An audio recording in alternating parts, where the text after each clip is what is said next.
It's Freedom Day today, but I came across a story which made me realize that freedom is not necessarily a promised thing in South Africa, even in the new dispensation.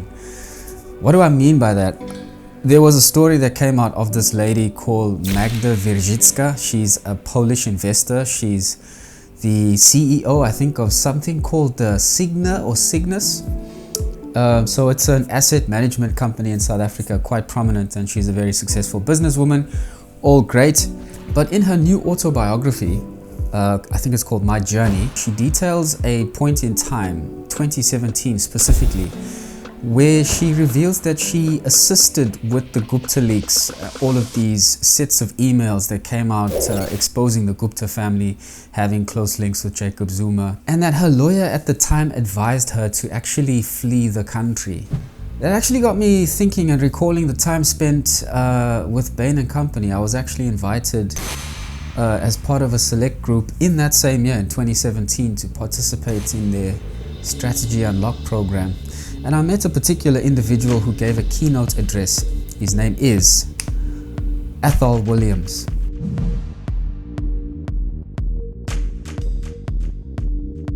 That had come forward implicating several persons relating to state capture in South Africa. You'd remember Athol Williams, who had given a testimony regarding the South African Revenue Service implicating about 39 persons. A letter that has just been issued now, a public statement from him, indicates that he's been forced to leave South Africa on the 1st of November, which was election day. He hugged every single member of his family, he says, and decided to board a flight leaving South Africa. Whistleblowing in South Africa, it's not just a risky business. It's daunting. It's something you don't really want to do. It's when your heart and your conscience take over, where it comes at the cost of having to commit to values and morals, most of the time at the cost of your own life. Take, for example, environmental activists reportedly murdered over the last few years. In 2016, Sikosipi Bazuka Radebe was murdered for his resistance and activism against Australian mining giant MRC and its subsidiary TEM for wanting to mine titanium off the coastal dunes of KZN's Wild Coast. In 2020, 63-year-old Figile Ntshangase was murdered in front of her 13-year-old grandson. She was the mainstay of an activist group protesting against the expansion of the Tendele coal mine in her municipality of Mfolozi, up in the northern region of KZN. These events are not just bound to little-known activists on the fringes of our society either. 2010 saw the supposed assassination of Jimmy Mohlala after he blew the whistle on perceived corruption during the tender bidding process for the 2010 World Cup. Ray Hartley even detailed it in this very book.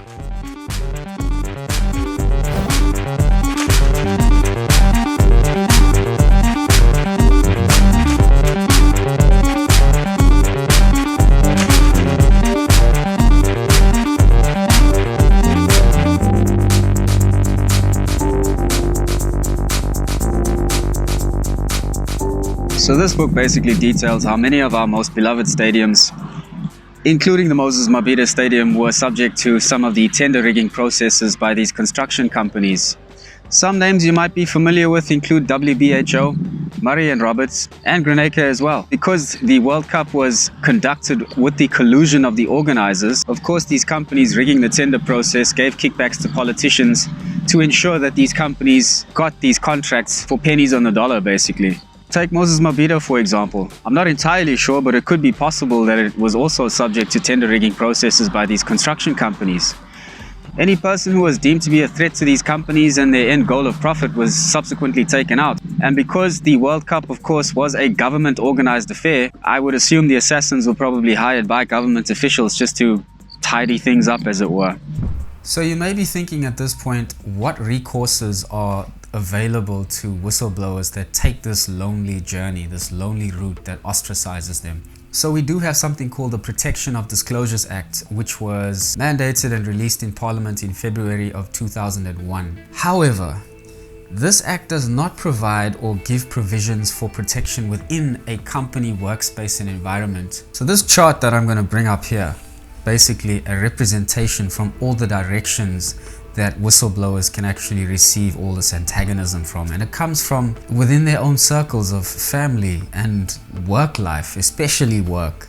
Even though there are documents like the King's Code that have drawn up measures and procedures for corporate governance,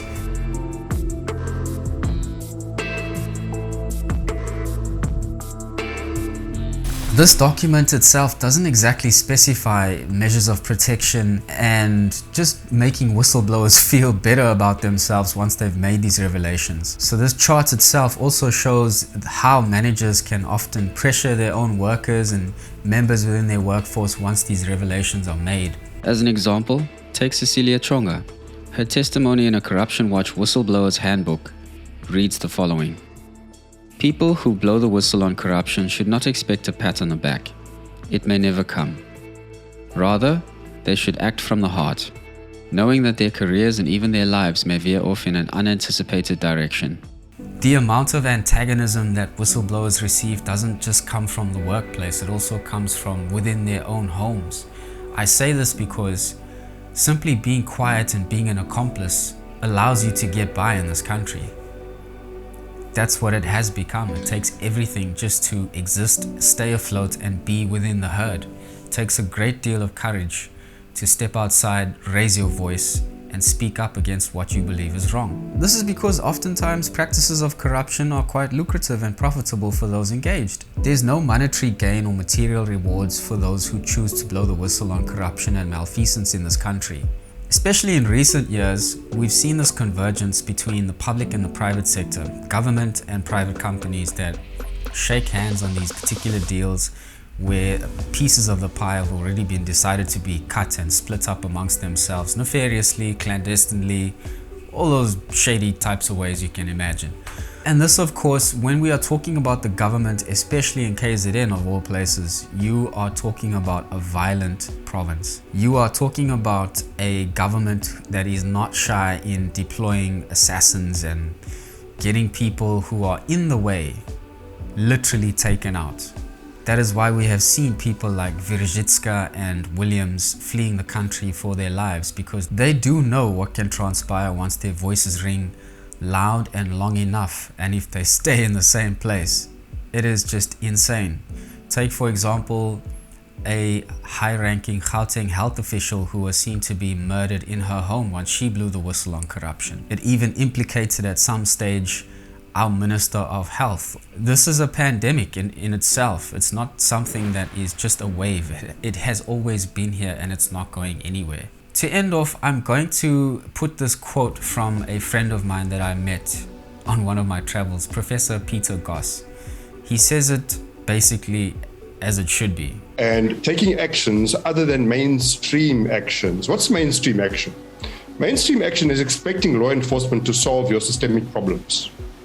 The NPA, the police, the SIU will not solve systemic problems. They'll gather or develop for us more bills. We've got R1 billion on state capture investigation. We've got 300 million rand on this investigation, and we have no sign of who will go to jail when. So jail is not the primary solution here, it seems to me. It's got to be hitting these people in the pocket where it hurts most. Let me know if you guys have also experienced moments where you have spoken up and have been attacked or forced to quieten down. Whistleblowing isn't something that we should be afraid of. South Africa is a fantastic country with amazing potential, and it's something I always tell my friends and my family. But in order to get this country where it needs to be, we need to take a stand and speak up for what's right no matter what. The more of us who join hands and speak about this, the closer we can bring this country back to where it should be, where it rightfully should be. Anyway guys, I'm getting carried away here. Probably because it's a national holiday and I'm feeling patriotic, but I'll see y'all in the next one.